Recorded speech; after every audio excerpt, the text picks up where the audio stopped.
je vais vous présenter la quatrième leçon du module Programmation avancée, intitulée Réutilisabilité et généricité. Cette leçon se compose des éléments suivants. Tout d'abord, je vais vous présenter ce que c'est que la réutilisabilité. Ensuite, je vais parler de la généricité. Et par la suite, je vais parler des constructions du langage C pour la programmation générique. Donc, tout d'abord, je commence par la réutilisabilité. Alors, une définition. Qu'est-ce que la réutilisation logicielle? La réutilisation logicielle, c'est l'utilisation d'un composant logiciel existant pour le développement d'un nouveau système.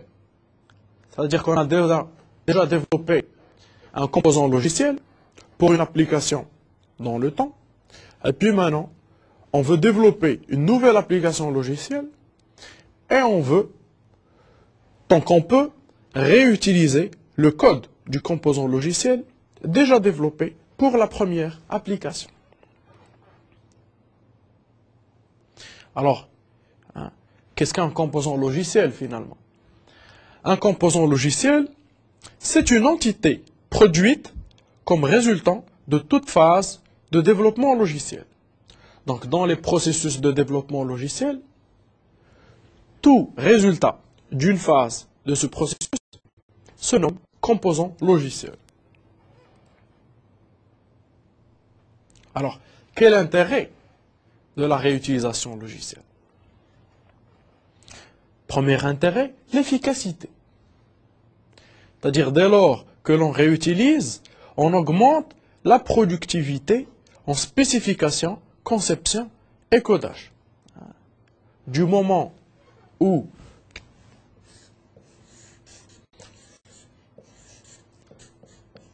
pour notre nouvelle application, on réutilise des composants logiciels déjà conçus, développés et testés, on gagne du temps. Donc au lieu que la taille du problème A' soit énorme, en fait on n'aura plus à développer ce bout de logiciel qui sera déjà développé par ailleurs. Donc il y a de l'efficacité, de la consistance. On privilégie les tests unitaires et d'intégration des modules. Donc dès lors au fait qu'on va réutiliser des modules, on va devoir au fait les concevoir, les développer et les tester d'une manière unitaire. Donc chaque module est testé seul. Puis la composition des modules est testée une fois que les modules sont testés unitairement. Donc on fait une séparation entre tests unitaires, chaque module est testé séparément, et tests d'intégration. Donc on obtient plus de consistance dans le développement logiciel. Alors, troisième intérêt de la réutilisation, la fiabilité. Alors, on réduit au fait la probabilité de défaillance de 5 à 10. Si on a déjà développé un module pour une application antérieure, donc ce module a été déjà testé, validé, etc. On veut réutiliser ce module. Donc on est sûr déjà qu'on ne va plus avoir à résoudre les problèmes liés au contexte d'exécution de ce module. Donc on réduit forcément la probabilité de défaillance. Donc on a de la fiabilité.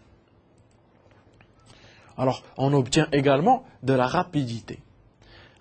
C'est-à-dire qu'on réduit le temps de livraison, time to market, de 2 à 5 fois.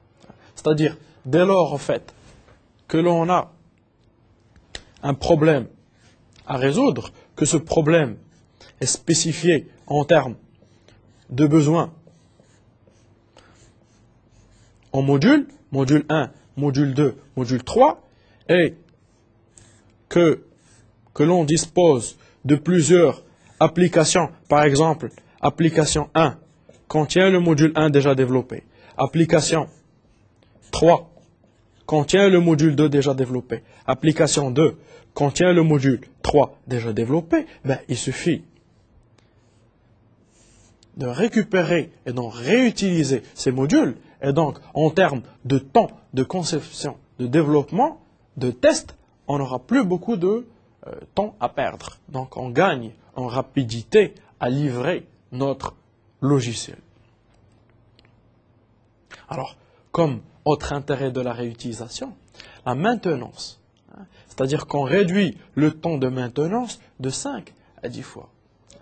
Si nos différents composants ont déjà été testés, validés, maintenus auparavant, et si ces composants, on les réutilise encore une fois pour fabriquer une quatrième application, dans ce cas par exemple, en fait, on a déjà maintenu ces différents modules, et donc le coût de maintenance de l'application globale, il va être forcément réduit. Donc on gagne en temps de maintenance. Alors, comme conséquence, on gagne en économie, c'est-à-dire qu'on va réduire les coûts liés à la ressource humaine, vu qu'on va gagner en efficacité, en rapidité et en maintenance, on gagne en économie.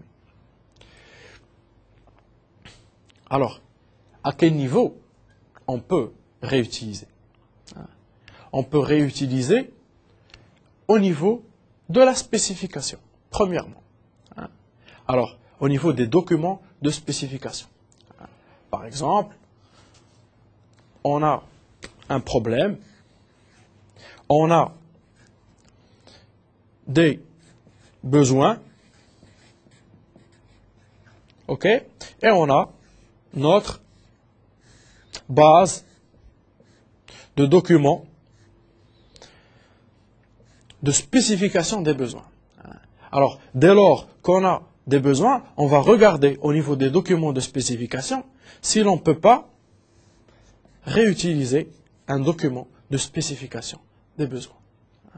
Donc là, on va gagner en temps de spécification initialement. On va gagner en temps de conception si on réutilise. C'est-à-dire qu'on peut utiliser par exemple des patrons de conception, par exemple les design patterns, pour réutiliser du code déjà existant.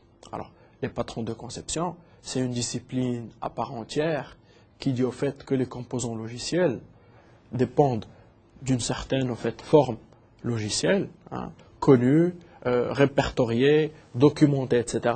Et dès lors qu'on a un besoin, donc en fait, on a une base de patrons, une base de patrons logiciels qui, au fait, définit de la spécification, du code, des cas d'exécution, etc.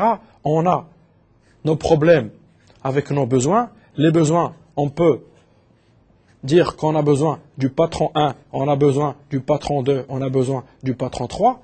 On pourra réutiliser ces patrons qui sont déjà développés et donc on va gagner en temps de conception.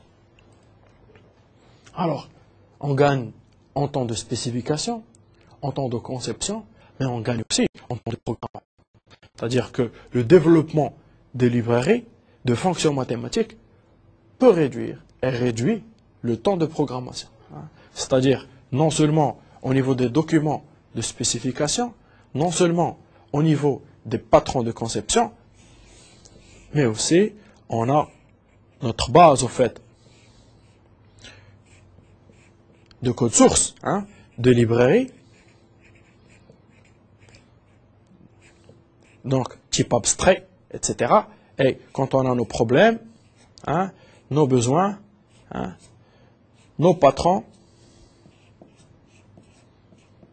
chaque patron, il a besoin de librairie, par exemple, on va regarder, par exemple, les librairies déjà développées, en termes de code, cette fois, et on va réutiliser ces différentes librairies.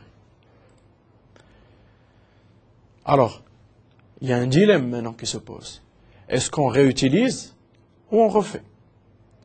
Est-ce qu'on réutilise quelque chose qui existe déjà, ou on laisse à côté ce qu'on a déjà développé et on refait un nouveau logiciel. Alors, la réétude du développement logiciel nécessite réutilisation et adaptation. Qu'est-ce que ça veut dire? En fait, à chaque fois que j'ai un problème, je me pose cette question. Est-ce que je réutilise, ok, ou bien est-ce que j'adapte, c'est-à-dire, je dois modifier du code. En pratique, la notion de module dont on a parlé concilie réutilisabilité, extensibilité, ouverture, fermeture, satisfaction de la demande actuelle et besoin prévisionnel. C'est-à-dire que le problème, en fait, de décision, est-ce qu'on réutilise, est-ce qu'on adapte, doit passer par un certain nombre d'éléments, par un certain nombre de décisions, à savoir, est-ce qu'on va étendre quelque chose qui existe déjà, Alors, le principe d'ouverture-fermeture dont on a parlé dans la leçon de modules et de type abstrait, est-ce qu'on va étendre, est-ce que nos modules sont extensibles ou pas? Est-ce que, en réutilisant, on va satisfaire la demande actuelle ou ils vont mieux recoder? Est-ce que nos besoins prévisionnels favorisent plutôt le développement ou la réutilisation? Donc il y a un certain nombre d'éléments décisionnels importants à mettre en place et à discuter avant de choisir. Donc ce n'est pas un choix purement programmatoire. Alors, modules réutilisables. Qu'est-ce que les modules réutilisables? Donc on parle aussi de framework ou d'abstraction. C'est des détails bas niveau, échangeables et pluggables. Alors, échangeable et pluggable, c'est-à-dire en fait, généralement, la notion de module réutilisable, on le schématise de la manière suivante. En fait, on dit, donc la notion de composabilité, au fait, dont on parle en modularité, on a besoin d'une certaine application, il suffit de composer les modules, par exemple M1, M2 et M3, qui sont pluggables, donc la notion de pluggables, donc qui peuvent se composer et qui sont échangeables. Qu'est-ce que ça veut dire échangeable? Ça veut dire je peux très bien ne pas utiliser M3, mais utiliser à sa place M4.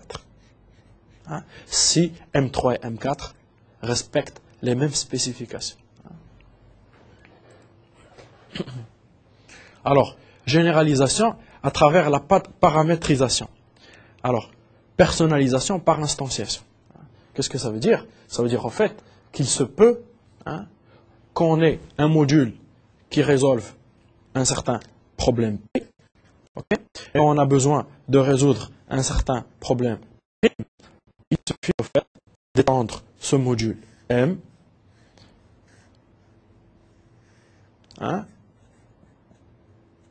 pour répondre au problème P'. Alors, pour pouvoir l'étendre, on peut très bien donc le paramétrer, modifier quelques paramètres, le personnaliser, donc l'adapter à la nouvelle situation du nouveau problème P'. Alors, un composant logiciel se base sur des patrons de conception dont on a parlé.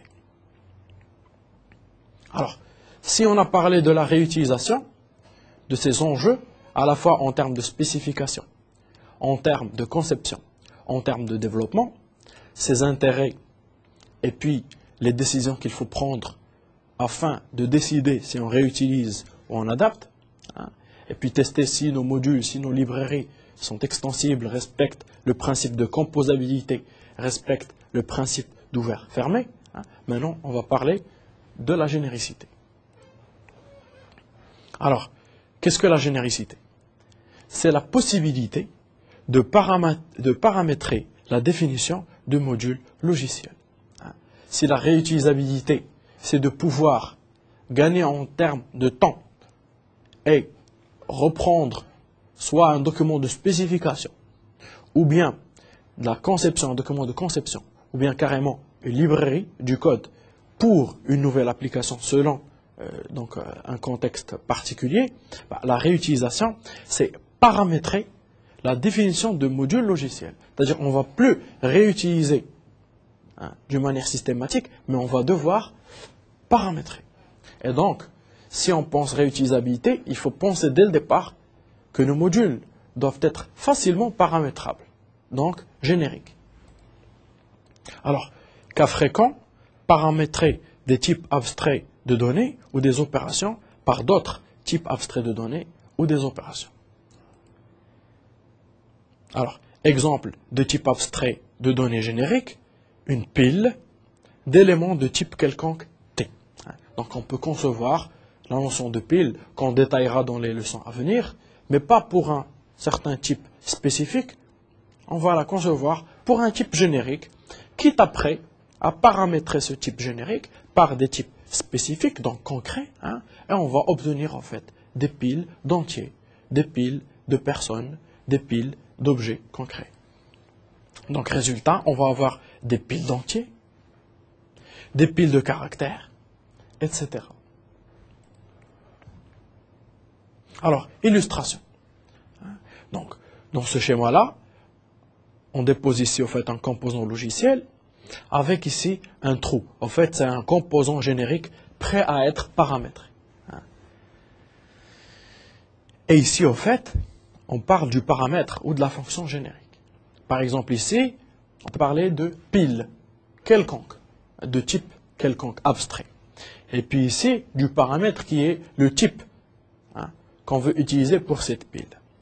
Donc, en ajoutant au composant générique le paramètre ou la fonction générique, qu'est-ce qu'on obtient? On obtient le composant spécifique, c'est-à-dire en fait qu'on aurait rempli les besoins de ce paramètre abstrait par un paramètre concret et on va obtenir un composant spécifique ou concret.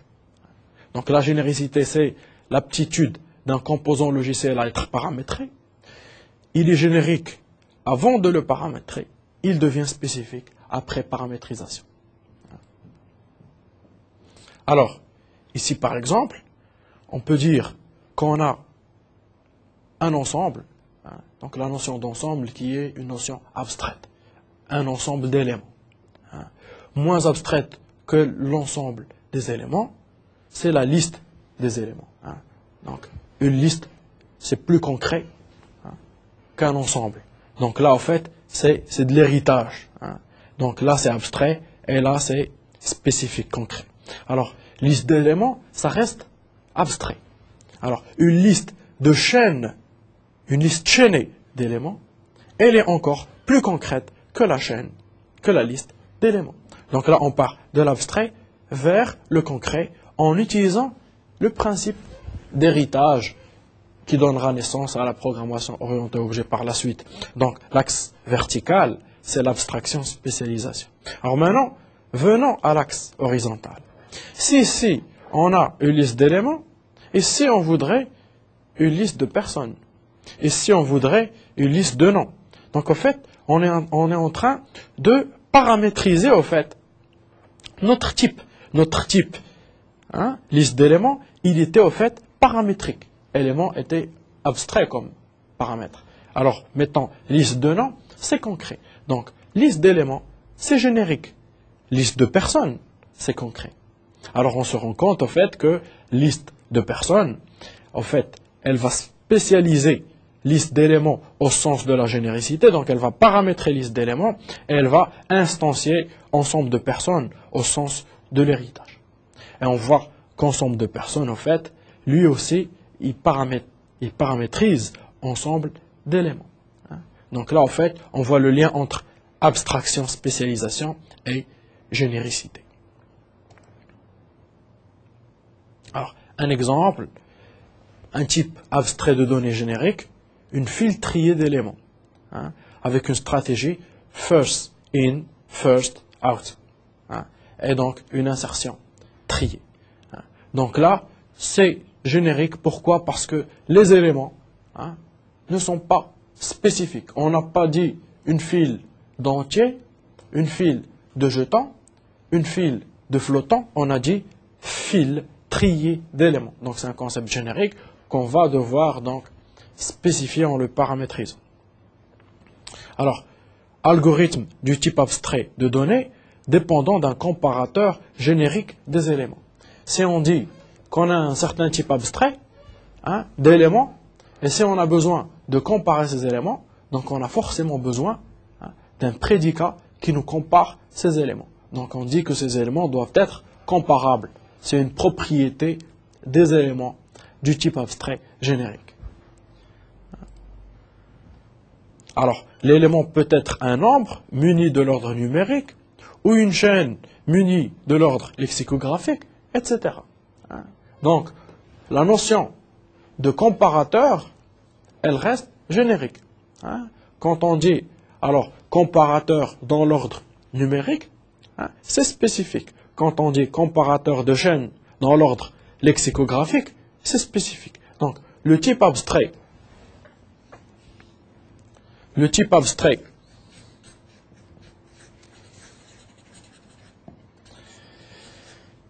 générique, il possède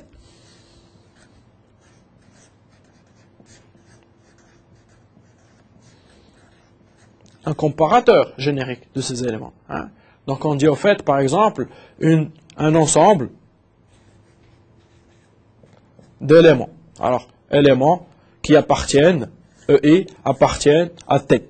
Et T étant un ensemble générique, on ne le spécifie pas.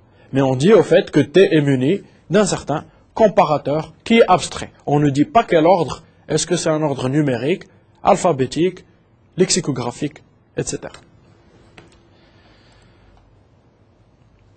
Alors, maintenant, si on a parlé de la réutilisabilité, de la généricité, et on a dit que pour la réutilisabilité, la notion de module, avec les principes qu'on a détaillés en leçon de programmation modulaire, quelles sont les constructions qui permettent de programmer de la généricité en langage C et donc qui permettent de favoriser cette réutilisabilité.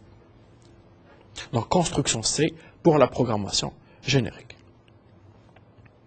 Alors,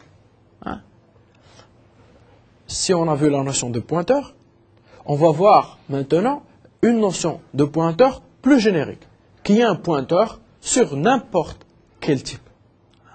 Alors, n'importe quel type en C, c'est le type au fait void. Et au fait, ici, je définis un type avec type def, un type dont le nom est PTR générique, pointeur générique. Alors, pointeur générique sur quoi? Sur void. Donc là, je définis en fait le type pointeur générique sur n'importe quel type.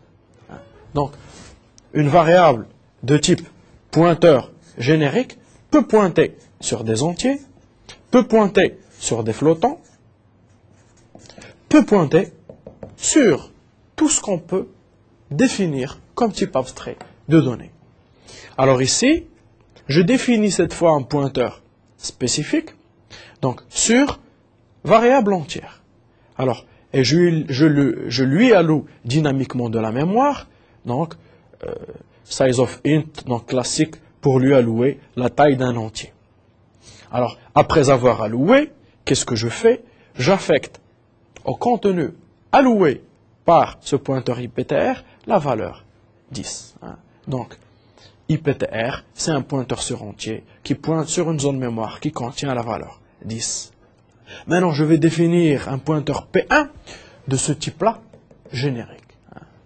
Alors, on dit qu'il peut pointer sur des entiers, on va voir. Donc, P1, c'est un pointeur générique sur tout type. Alors, qu'est-ce qu'on lui fait faire? Au fait, on lui affecte la valeur de IPTR. Donc, au fait, on a dit que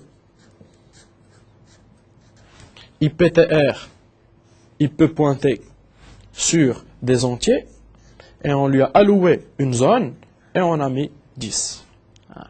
Alors, lui, c'est un pointeur, c'est un vrai pointeur sur entier.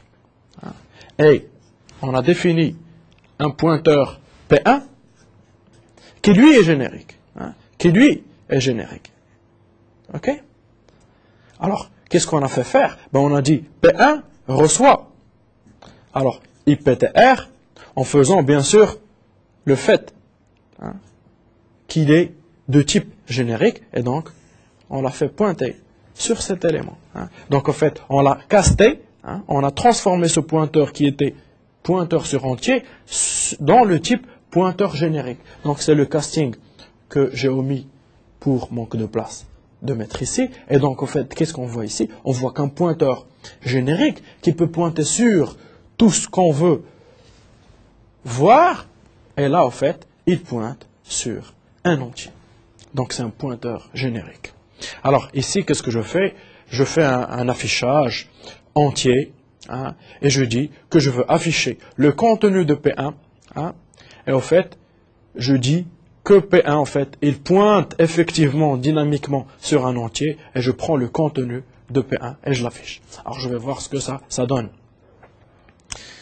Maintenant, je vais prendre un pointeur sur flottant, FPTR, je vais lui allouer une zone mémoire de taille d'un flottant, hein, et je vais lui affecter la valeur 3.14. Donc là, j'ai un pointeur FPTR qui lui pointe sur un flottant, et je le fais pointer sur une zone mémoire, et je mets 3.14 dans cette zone. Alors après, je définis un pointeur P2, hein, qui est de type pointeur générique. Okay? Et je lui fais pointer la même zone que FPTR. Donc P2, qui lui, de type générique, et qu'est-ce que je fais? Je le fais pointer sur la même zone que le pointeur donc spécifique, donc le pointeur sur flottant. Alors qu'est-ce que je fais ici? J'affiche la chaîne flottant suivie d'un flottant qui est rien que en fait le contenu de P2. Et là je suis obligé de dire que P2 en fait il pointe dynamiquement sur un flottant. Donc en fait on peut dire qu'il a été statiquement pointeur sur générique, hein, mais spécifiquement, dynamiquement, il pointe sur un flottant. Donc, j'affiche le contenu de P2. Alors, j'avais annoncé que P1 pointe sur une zone mémoire qui était en fait allouée pour un pointeur sur entier. On a mis 10. Et on a affiché le contenu pointé par P1, ce qui donne en fait ici, entier est égal à 10. Et dans le second code, on avait dit que FPTR est un pointeur sur flottant et que P2, qui était pointeur générique, pointe maintenant sur le contenu de ce pointeur spécifique. Donc le contenu 3.14 flottant. Et donc on a affiché le contenu de P2 qui donne bien 3.14. Alors, si on a parlé de la notion de pointeur générique qui est, voyez-vous, très riche, hein, c'est-à-dire qu'on peut pointer sur tout type et on peut, à l'exécution, dynamiquement pointer sur une variable d'un certain type abstrait, dynamique, spécifique, alors qu'à la déclaration de notre pointeur, on ne savait pas sur quoi on allait pointer. Hein. Donc ça permet de créer une certaine richesse, admettons-le, très intéressante. Maintenant, s'il existe des pointeurs génériques sur void, ben, en fait, il existe des pointeurs sur des fonctions. Hein. Alors, la notion de pointeur sur fonction nécessite quelques définitions pour les exemples. Alors ici, je définis au fait tout simplement le type booléen, qui n'est pas nécessaire. Il n'est pas nécessaire de le définir en C++, mais en C, on doit le définir. Donc, booléen n'est autre qu'une énumération. False, true. Je donne à la constante false à la valeur 0 et à la constante true la valeur 1. Hein? Donc, une valeur de type booléen peut prendre soit false, soit true, soit 0 ou 1. Alors ici, je définis un type qui s'appelle comparateur et qui est un type de fonction. Donc là, on définit un type de fonction qui renvoie un booléen et qui prend en paramètre un premier pointeur générique et un deuxième pointeur générique. Donc là, qu'est-ce que j'ai fait? J'ai défini un type de fonction qui renvoie un booléen qui prend deux pointeurs génériques et dont le nom est comparateur. Alors, si j'ai défini un type, je peux définir un pointeur sur ce type. Je définis le type PTR comparateur qui est rien qu'un pointeur sur le type comparateur. Donc, toute variable de type PTR comparateur est finalement un pointeur sur une variable de type comparateur, qui est, elle, une fonction. Donc là, on a défini, au fait, un type pointeur sur fonction. Alors ici, je définis une fonction spécifique, comparateur que je nomme comparateur générique, et qui, elle, prend deux paramètres, deux pointeurs génériques, plus un pointeur sur une fonction de type comparateur. Alors, qu'est-ce que je dis? En fait, elle renvoie un booléen qui n'est rien d'autre que l'application de la fonction pointée par C, donc qui est une fonction de type comparateur, sur les deux éléments, E1 et E2. Donc, comparateur générique applique une fonction qui est pointée par le paramètre C sur ces deux pointeurs qui sont en fait tous deux génériques.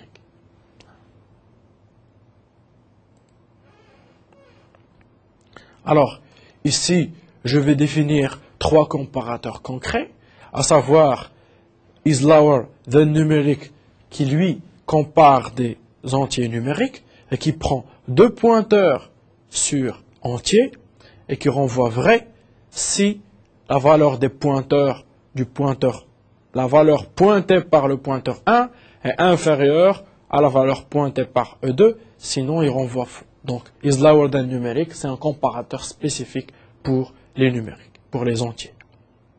Is lower than string, c'est un comparateur spécifique pour des chaînes de caractères. Donc, si on compare les deux chaînes et c'est inférieur à 0, alors on renvoie que c'est vrai, sinon on renvoie que c'est faux. Et on effectue la même opération pour les flottants. On va comparer si les deux entiers, les deux flottants sont inférieurs l'un par rapport à l'autre, on renvoie vrai, etc. Donc on a défini une première fonction comparateur d'entiers, une deuxième comparateur de flottants et une troisième comparateur de chaînes de caractères. Alors, là on va définir au fait E1 qui est un pointeur sur entier. Et on va lui donner au fait la valeur 4. Ok? Donc, on a E1 qui est un pointeur sur entier et qui pointe sur une valeur 4. E2, pointeur sur entier, et après allocation, on le fait pointer sur une zone contenant 5. Alors maintenant, on a un résultat qui est au fait l'application de notre fonction comparateur générique qui va prendre au fait un premier pointeur E1 qui est lui un pointeur au fait qu'on transforme en pointeur générique. On passe un deuxième pointeur qu'on transforme en pointeur générique et on passe au fait l'adresse de notre fonction is lower than numérique.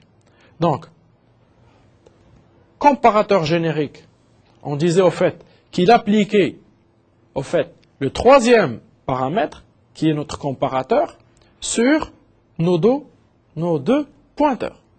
Donc il va appliquer finalement is lower than numérique, il va l'appliquer au premier pointeur et au deuxième pointeur générique. Et il va finalement comparer les deux entiers parce que E1 et E2 sont des pointeurs sur des entiers. Alors, si le résultat est vrai, j'affiche 4 inférieur à 5, sinon j'affiche 4 supérieur à 5. Donc, effectivement, le résultat retourné est vrai et il nous affiche 4 inférieur à 5. Alors, j'affiche la même chose par rapport aux chaînes de caractères. Donc, j'applique la même fonction comparateur générique. Cette fois, je passe deux chaînes de caractères, ABCD, et une autre chaîne de caractères, aléatoire, et je passe cette fois un pointeur sur la fonction is lower than string. Donc, qu'est-ce qu'il va faire? Il va appliquer au fait la troisième fonction, donc le troisième paramètre, sur les deux paramètres ABCD et ABcyclo. Okay. Alors, si le résultat est vrai, je vais afficher que ABCD est inférieur à ça, sinon, je vais afficher que ABCD est supérieur à ABcyclo. Alors, ce qui est vrai, c'est que AA, dans l'ordre lexicographique des chaînes, vient avant ABCD. Donc, on a ABCD supérieur à ABcyclo.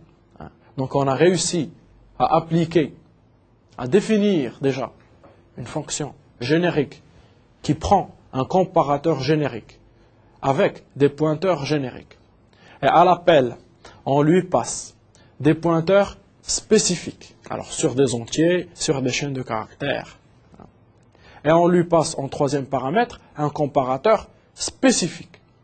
C'est-à-dire, pour l'appel par rapport aux entiers, on a passé deux pointeurs sur entiers avec un pointeur sur une fonction de comparaison d'entiers.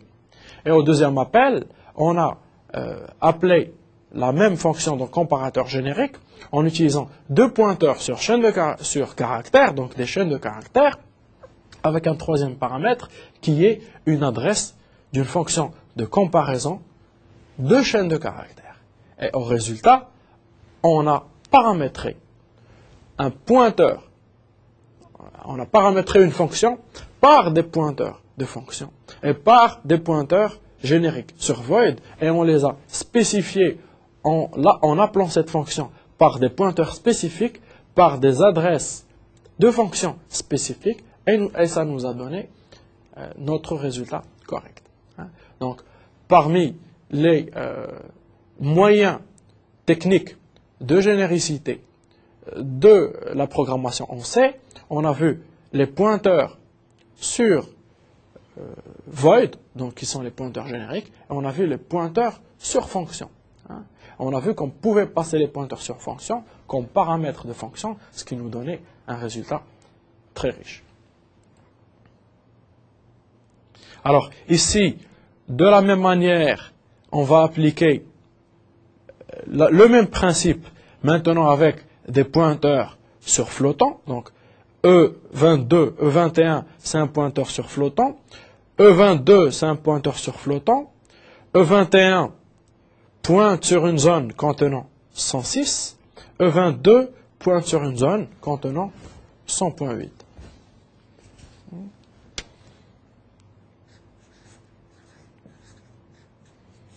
E21 pointe sur une zone qui contient 106. Et E22 pointe sur une zone qui contient 100.8. Alors, de la même manière qu'on a appelé la fonction comparateur générique avec des pointeurs sur entiers, avec un pointeur sur une fonction de comparaison d'entiers, et on a appliqué la même chose par rapport aux chaînes de caractères, on effectue un appel de comparateur générique sur les deux flottants E21 et E22 avec la fonction ptr comparateur is lower than float qui compare nos deux flottants. Alors, le résultat, je vais le tester. S'il est vrai, j'affiche que 106 est inférieur à 108 et j'affiche 106 supérieur ou égal à 108. Sinon, effectivement, E21 pointe sur une valeur inférieure à 100.8. Donc, si on essaie de résumer un peu les constructions du langage C pour de la programmation générique, on a développé les pointeurs sur tout type et les pointeurs sur fonction. Et on a présenté la généricité par rapport à ces trois principes. Maintenant, la généricité dans sa globalité, elle ne s'arrête pas à ces constructions, il faut dire à ces élémentaires. Donc le langage C, en tant que tel, n'est pas un langage totalement générique et que le C++ ramènera d'autres éléments plus intéressants et plus riches pour la généricité. Pour plus d'informations, allez sur le site de Netuno et cliquez sur le lien MedNetu.